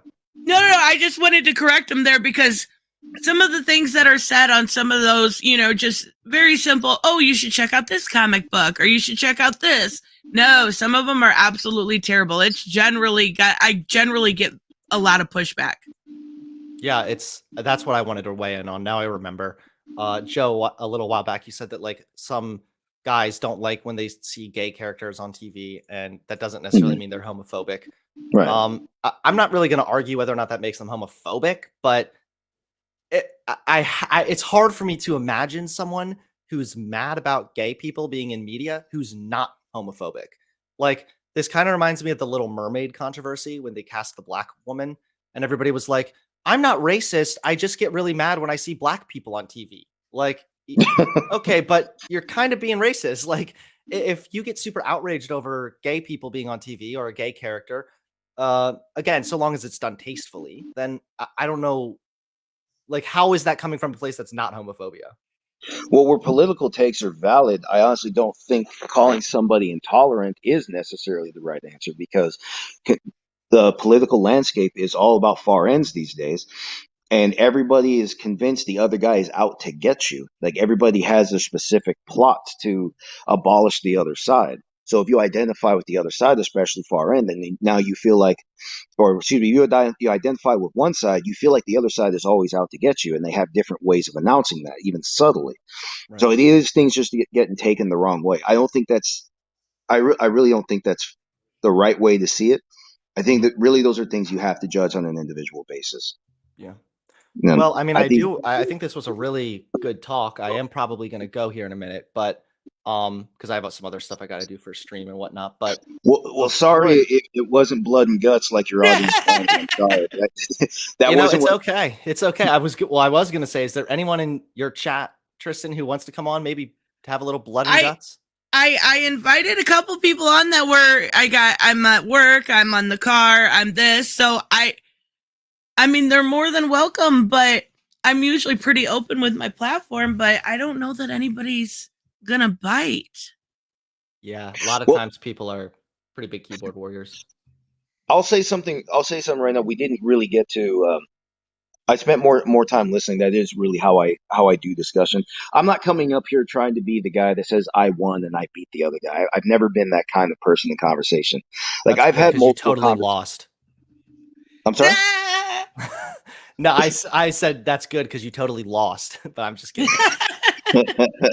I've actually had, I think, 3 conversations with Gothics about atheism and now her position on Christianity, and the conversations actually went about the same way. No, ask Hunter about his conversation with Gothics. I was watching live. I love sorry. Gothics. Oh my God. Gothics. So long as you view her whole channel as a comedy parody, it's great. Yes. I don't. I understand. And here's the thing. That's another thing where the illusions of the different political sides come into play, because you announce yourself as one side, there's automatically distaste for the other side. So what you're both listening to each other speak, but what you're really listening for is what you don't want to hear. You're both looking for a reason to pick a fight. That's not what I like to do. I don't look for a reason to pick a fight with Gothics. Usually she just says things that I just can't believe she's saying seriously. Mm-hmm. I mean, obviously I'm agnostic atheist, so I heavily disagree with her Christianity stuff. Right. And then all of her trans. And you heard that part too, right? I'm an atheist too, right? Just in case your audience missed it, I had to say that a few times. Yeah, sure. Okay, go ahead. Well, yeah, I just want to thank you, Tristan, for having me on the channel. I really appreciate it, and thanks, Joe, for the chat. I think that this is really cool. I know we were expecting a little bit more aggression, but honestly, my chat's really happy about the good faith combos. I have a lot of bloodbath, bad faith arguments with, just deranged people. So it's nice to actually have a grounded conversation with people that might not, we don't fully see eye to eye, but I think that we definitely, made progress with this. And I think that was great. Yes. Thank you so much, Hunter. I really appreciate your time. Yeah, sure. And thanks again for having me on. And yeah, if you ever want to have me on again with Joe again, or if there's someone who does want a little more blood, either way, just let me know. Okay. We can definitely Thank- bring this back up again because obviously, there's always something in the headlines, so we can will always rot bring this in back up hell. Sorry, I had to put that out there. again. I saw that, and you atheists will all rot in hell. Well, if that's With where all the my grammar atheist friends Nazis are going to be, before then you. hell yeah. All right. Hell looks like Thanks a again. kick-ass place. They got some good shit to eat. Looks like. Everybody's gay over there. It's great. All right. Thanks, Hey. Hunter. See ya. Have a good one. Oh my God, Joe. Sorry, boss. No. You have to hold it down for 2 seconds. I have the smallest bladder ever. Just talk to the chat. Oh, go ahead, guys. And again, to the audience, if you were listening, if you were looking for blood and guts, sorry, I wasn't looking for that. I don't necessarily come for that. It's just if these are things that are going to happen naturally, then so be it. Especially when it comes to discussing gender differences, people get very, very contentious. It is something I did want to bring up in more detail, but I wanted to let everybody speak. I wanted to let the conversation come up naturally. So I didn't try to make this the kind of fight that I guess a lot of people were expecting. Usually these topics become that. So sorry if you're disappointed today.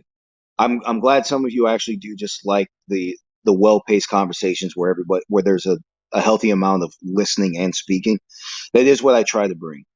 But there will be a next time because there are things that were not brought up in this conversation. I did want to spend more time listening in this case because I had seen Hunter speak before. Really, the only time I saw him speak is with his contentious conversation with Gothics, where I felt like they were actually talking past each other. Like there was a point in the conversation where Hunter thought Gothics was talking about his opinion being disqualified because he's white. And I remember, I know what she was saying. I understand where he was coming from, and I understand what she was actually saying. But it was basically, she didn't say it. She didn't say the way she could have, but the right way would have been to say it that. And this is true, guys. White people probably might have guessed, but I'm going to let you know. Sometimes people talk about different races differently when everybody's the same color in one room. And I think that was really what Gothics meant to convey in that conversation. But again, the heated nature of the conversation made everything a little bit. Gothics just got destroyed. You can say it. Well, I know people want to say that, but the thing is, people are from respective political bias. Her audience said she did fucking wonderful. His audience said he did that's how wonderful. these things go, right? And that's why I like the good faith conversations, because any debate I've had, it's been like, oh, you did good. Oh, they did good, or I even stuff going back to comics, like I buried the beef with Eric July, and I still have people going, oh, you just hate him because of this. I'm like, what? Well, it's because you're not on social media taking pictures together. It's like you're not out there buddy, going bar hopping together and shit. Just because I don't hate him doesn't mean I agree with his takes, but it also just it's just really, really silly to me, the whole bloodbath thing at this point. And I've done my fair. Oh yeah, I've got my tips to get to. I've done my fair share of real debates, but after doing them a few times, you realize that nothing comes of it. Absolutely nothing comes of it. The only thing that comes of any real conversation is trying to show your points and agree to disagree. You know what I mean? Let me get a lot these. of times a lot of times it just makes bad tempers worse. Right. Like a lot of these people that engage in these debates, they knew what they were going to hold true no matter what. It's just a shouting match. And you're not going to change hearts and minds by being an asshole. Albus, let me get these. I got two of these real quick. Albus, $5. Thank you so much. Tea, coffee. I can bribe you to destroy Saggy's Chromebook. Oh my gosh. Yeah, Saggy needs a new. I mean, she's doing okay, but I offered to do her a GoFundMe for one, and she's like, nah. That's one great thing about Saggy. And Robert sent something. Yes. Let me bring it up. Did it just come through? I'm looking at it right now. Wait. Oh, okay. It came through in 2 messages. Robert, thank you so much. My 2 cents. Sadly, we're living in a world of extremes. This leads to either one side demonizing all I know what you mean, and lump LGBTQ into them, or the other side defending the bad seeds because they fear the optics of that bad seed when they deny its worst optics. And I agree. I do think we're living in like a time of nearly like Lavender Scare 2.0, right? Where we've got people, and I know I mentioned this last night, but I think it's Greg Abbott in Texas trying to get all trans people on a registry, basically to like keep an eye on them. Like, that's a little scary that you want that. Why do you need that information? Or why, what is it to go Sleep after with parents? one eye open. Yeah, it's creepy, right? Like, it really is. And this whole issue is a little, and like, it drives me crazy because I see these and I don't know if do you ever use YouTube Shorts? Yes. Yes, I do. Am I the only one that after like 4, 5 at the most, you get like some super right leaning, like gay is bad shit? No, but here's the thing: because of some of the channels I do follow, I think I'm naturally going to get it. Your algorithm, but, yeah. Yeah. Yeah, it's going to come. It is going to come up eventually. It is an interesting topic, no matter. It is an interesting conversation to have because it did feel like conversations around racism shifted, and now it's just a different conversation about who you choose to dehumanize. Right, but that's the issue. You shouldn't be dehumanizing anyone. Well, in order to tell them to quit it, we got to figure out why they're doing it to begin with. So that's why you do have to let everybody talk, even if you don't think you're going to like what they have to say. You know, right. I expected Hunter to be a lot more contentious too, but I wanted to listen to what that's also why I spent so much time listening. So I wanted to make sure if I were going to respond with strong statements, I wanted to make sure I understood his. You know, I did my best to challenge a few statements here and there. Like we were talking about offenders, you know, living with ankle bracelets and such. Right. I didn't see anything to fight him about. I understand what he was saying, and I'm not dramatically different myself. Where I do believe if you're going to get the criminal justice system involved, it should be a balanced response. Right. I'm a very big believer in the presumption of innocence, and in order to preserve that, we have to demand, if you're going to get a criminal justice system involved, you have to demand that there is evidence of a crime. Right. And some offenses amongst us, unfortunately, they don't leave crimes. Unfortunately, they don't leave evidence. And that's very frustrating to us because it's, as much as we demand justice, we don't safely know how to implement a criminal justice system and preserve the presumption of innocence at the same time. And that's especially frustrating. You know, I share the frustration too. Like I grew up in a household where somebody was physically and psychologically abused. So I do understand when people talk about how victims react. A lot of victims react differently. They don't always respond with the urgency to get the cops involved. But it really doesn't belong in the criminal justice system. As frustrating as it is, because a lot of these problems just really don't leave evidence. We need a criminal. That's how we attempt to keep good people out of prison. We demand the evidence. And then by no means is a criminal justice system perfect, but at least the base rules need to be there, that there has to be a demand for evidence. Because in a pretrial setting, if there isn't even enough evidence, then it could just be, the whole thing could be shut down. Even if you do like a no contest plea, which means you will not admit publicly that, on record, that you are guilty, but you will take punishment for a crime. But you can't even have that if there isn't enough evidence for a conviction. So a judge can strike down a no contest plea and just say, you know, case dismissed, and that's it. Right. And that's a very important thing to live by. As frustrating, I know people don't like that answer, especially as you live the frustrations.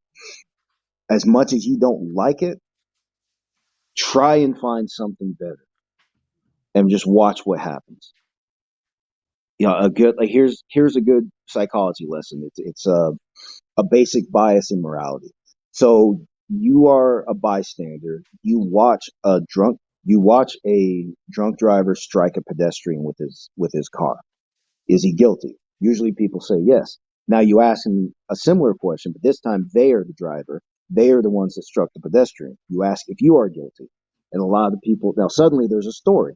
No, now there's always it's always a yes though. That's the thing. They're No, called accidents for a reason. If you're drunk and you're driving, that is your fault. okay, well you can play with the variables. Is it murder? If you're the actor, it's called the actor observer bias. If you're the observer and you are asked, is that murder? Typically people say yes. Now when the question is changed to ask if you, who was then the observer, now all of a sudden you're the actor. Now you ask them, is it murder? Now they're probably going to say no. They're Well, a still lot of probably times gonna that's more like vehicular manslaughter, right? Either way, no matter which side you're on. right, but keep in mind it came down to a personal take on the definition of murder. In Right, other words, somebody was killed. right. That's usually people's understanding of murder, even if it's not how the criminal code identifies it. That's what people think. Somebody died. It's murder. Some people will even say in self-defense, if you shot an intruder, it's murder. It's not true, but you can't win some of those fights. Again, you can't win them. So keep stuff like that in mind, though. You have to. I want You to have give to credit ask, here where it's due, real quick. There were sorry. a couple people, Eric and Samuel, disagreeing with a lot of what we said, Hmm. but at least you guys listened. Like, Hmm. I feel like a lot of people just check out of the conversation when it doesn't agree with them, right? You know, birds of a feather stick together. That's pretty much well known. But at least they Right. listened. And even if they don't agree with my stance on certain things or completely diametrically opposed to what I stand for, they fucking listened. And I can at least at the bare minimum respect that idea. I seen Eric saying earlier, that he thought two men kissing were gross. Hmm. I mean, that's probably a lot on how the time area you grew up with. I don't know what age you are. I don't know any of that, but No, most people check out. Let's be real. Most people are like, "Oh, this is about queer rights." Bye. right. I get that.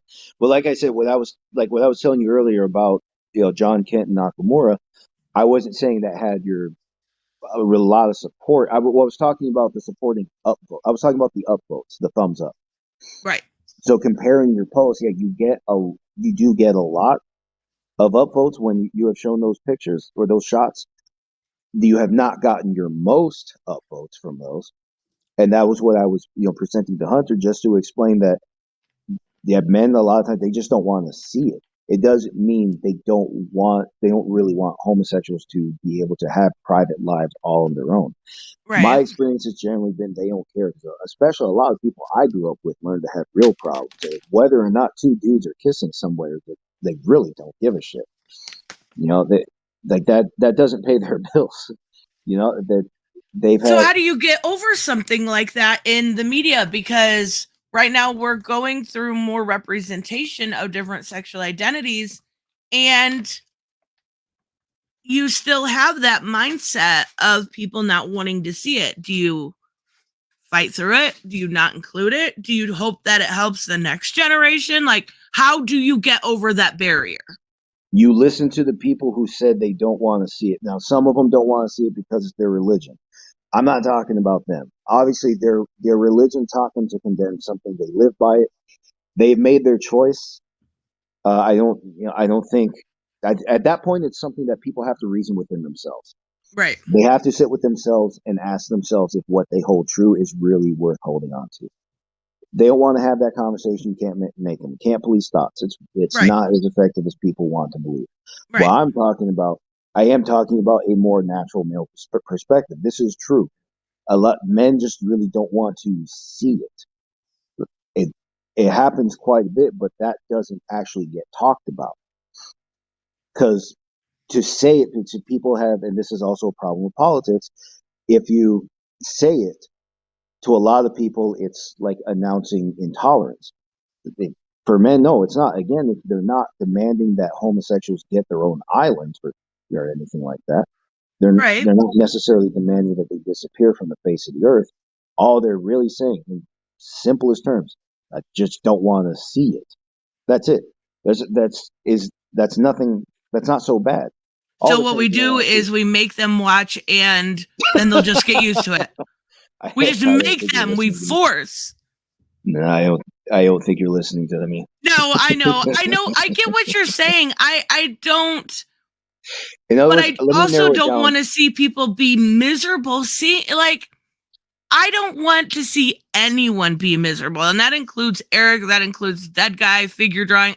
It doesn't matter. I don't want to see. I want to. I guess tolerance is a overused word, but I think that the more exposure, the more tolerance there honestly is. Mm-hmm. Right, but what I'm saying, this is something that just comes naturally to men, is what I'm saying. Right. Now, people want to fight that. All right, try this then. That is the reason most of the homosexual representation you have seen in media has really been lesbians. Right. That's always been more tolerated. Same with trans. It's more, yeah. Well, like look at when Ellen DeGeneres came out. It wasn't really a big deal. Now, most of the she danced coming up back then, huh? Because she danced and everyone liked her. What you remember back then, most of the people coming out, most of them really were female in Hollywood, and in recent times, it's been easier for males to come out, but there's a good reason for that. There's a good reason. The actors are usually lesbians, not homosexual males, unless it's in a comedy. That is typically how people respond. It is typically their first response. Like, and it's a similar thing when it comes to men in a dress. Whether or not people are saying kill it with fire, but like nobody stood over. Like, none of our dads stood over us and told us men in dress is funny. That a man in a dress is funny. Like that's not. We weren't raised to think that way. I don't think any girls were raised to think that way. But growing up, kids, male and female, they laughed at it. So there are natural responses there because they typically don't expect that. So it's a surprise. Right. And that's part of comedy. Hold on. Keep talking. I'm having an audio problem. Just keep talking. I can hear you. Oh, okay. No, I agree. In even stuff like Miss Doubtfire, that kind of stuff kind of reinforced it. But I think there's an issue of this idea. My issue really stems from this idea that it's some sort of nefarious agenda, right? Like that it's some sort of thing to make your kids gay or to make it so, this LGBTQ agenda takes over the world. No. That's not what it is. It's just about accepting it to a point where everyone can be, and it may take, a long time. The Satanists are they're taking over. They're sending a brainwave through the internet to transform. But that's the fucked up thing. People believe that shit. Yes, they do. The conspiracies are fucking nuts, and I know some people stand by these things so much more than others, and that is unfortunate because. I think that's fair. Like you say, it, no one likes to be forced. That's fair, and I don't know all the answers. That's why I have these conversations. No, and by no means do I think you think you know all the answers. Just in case that needed to be said. When it comes to conspiracies, well, I'm divided because some of that shit is just so goddamn funny. And Alex Jones is a proven fraud, by the way. Oh, for sure. But if you say that, you're going to get so much pushback. I've said that a few times, and holy fuck. Come at me, shitbags. Let's see what you got. Put them up and throw. Oh, anyway. My God. Like I mentioned, I just on my community post, the mere mention of Alex Jones being guilty in the Sandy Hook trial. Holy. Like, I do think there's a lot of cult of person. Two. Yeah. The mere mention of that or Elon Musk, those two figureheads, for some reason, have an absolute diehard fan base that I need to know how to co-opt. Let's get real here. Like the fact that people still think Elon Musk is for free speech is mind-boggling to me. It seems like at least most cases, but didn't he deleted somebody's account for some reason? I forgot why. He deleted like 20 lefties accounts, I think, and some of them were doxing issues. Yeah, I can definitely concede to that. You keep your family safe. You do you. That's how you should be. But I can also concede the fact that not all of them were linking. No, one of them was personal to him. I forgot what he said. I just remembered there was an account he deleted, and he had to justify it publicly because as much as he spoke in favor of free speech, and then he deleted an account, he explained it, and I don't remember exactly what it said. I don't want to guess because I don't want to get that wrong because it was personal to him. Just the Alex Jones thing, not bringing him back, That's but it was, and he was like, I watched my firstborn die in my arms, and I was like, that's really fucking awful. That doesn't mean that just proves that, oh, mighty billionaire, maybe we lay down to you. We need to have free speech at your discretion, of course. At your discretion. Well, for the most part, it seems like Elon, for the most part, yeah, he stands by what he said. That seems to be the one exception. That's the one that comes to my mind. I don't know about the other accounts he says. I don't follow everything he says. Right, yeah. I try not to follow every headline because a lot of them are all the same in different words. We basically established that in our conversation today. As far as whether or not he stands by free speech, like I said, I still think most of what he says is true. And as far as Alex Jones as a fraud, okay, when I first heard of Alex Jones, he said that all elected officials are evil satanic aliens that eat through their assholes. God. You think I'm joking? No, I'm not joking. I believe you. That's the sad part. But here's how I learned he was a fraud. When Donald Trump came in and ran for office, all that stopped. I enjoyed watching Donald Trump run for presidency. I enjoyed watching him irritate the shit out of Hillary Clinton, walking over to her podium just to say wrong, all the little things like that, just to shut her up, irritate the fuck out of her. All that was fantastic. And then someone like him meets someone like Alex Jones.